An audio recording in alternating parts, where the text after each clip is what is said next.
Hello people, so today we'll be solving LeetCode daily question, that is 268 for maximum number of moves in a grid. And on this we are given a 0 and next time cross n matrix grid consisting of positive integers, and we can start at any cell in the first column of the matrix and traverse the grid in the following way.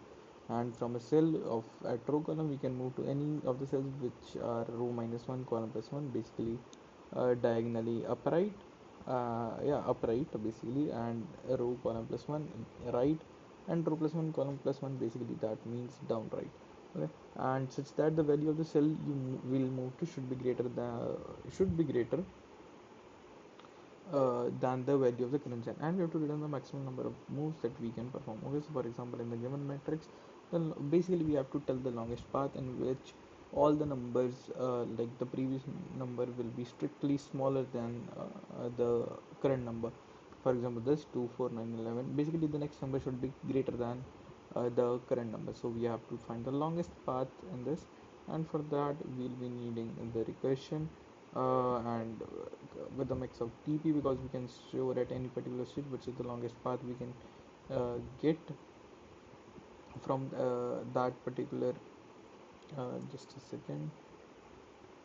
Yeah, so we can find the, like, the longest one which we are having. So for let's have a answer variable initially, that is 0, and then sorry, then let's have a DP array, so that is equal to of new int, let's have m as well. M is equal to grid dot length, and n is equal to grid 0 dot length. Okay, and let's have new int of size m cross n. We don't have to update this with -1, because initially all the moves will be 0, because we have to find our answer. Okay, and then we'll have the constraint that we have to start from the first column only. So for int I equal to 0, I less than m, I plus plus, and what I'll be doing is I'll be updating my answer variable continuously based on the maximum of my current answer and the answer which I'll be getting from the find path function. In this, so I'll have to pass the grid, my ith, my current row, my starting column which is obviously 0, and the DP array. Yeah, and at the end I'll just return my answer. Now let's write the function which is private int, which is find path. In this I'll be having grid int I, int j, and int dp array. Okay, firstly I'll be checking that if I'm at my last column, because that's the last one which I can go. So I'll be checking that if j is equal to grid 0 dot length -1, I'll have to return 0 because I can't go any further. Then I'll have initializing some of the variables which are right, which is equal to 0, and for the right, it would be that if my grid of I, I j plus 1, if it's greater than my current element grid I j, then okay, then I'll be having that. Okay, I've found one way of doing this, so I'll be updating my right as 1 plus the find path function, in which shall be, oh, grid I j plus 1 and the dp array. Okay, and I'll need to have another condition that if dp of I j is not equal to 0, basically that means we have found a path, so I'll be returning dp of ij. Okay, then let's have a variable which is up right, so which is also initially 0, and for this we will have to check the upper bound as well for I. So if I is greater than 0, then only I can execute this.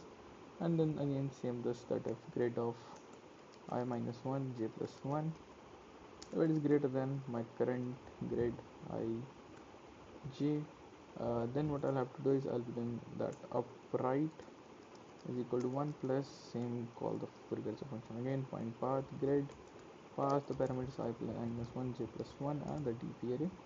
And similarly I'll be having a variable which is down right, which is again 0. So if my I plus 1 is less than m, oh sorry, not m, it's grid dot length here, and grid of I plus 1, I plus 1 j plus 1, if it is greater than grid I j, okay, then I can update this. So I'll be updating my down right as 1 plus find path grid I plus 1 j plus 1 and the dp array. Okay, and at the end I'll be updating my dp of, or I'll just return, then one go return dp of ij is equal to maximum of right comma maximum of, Java should add this, upright comma downright. Okay, and now now let's give it a run. Okay, and it gets accepted. Now let's submit it, and it works perfectly fine as well. Okay, so this is what we'll do. Thank you for watching.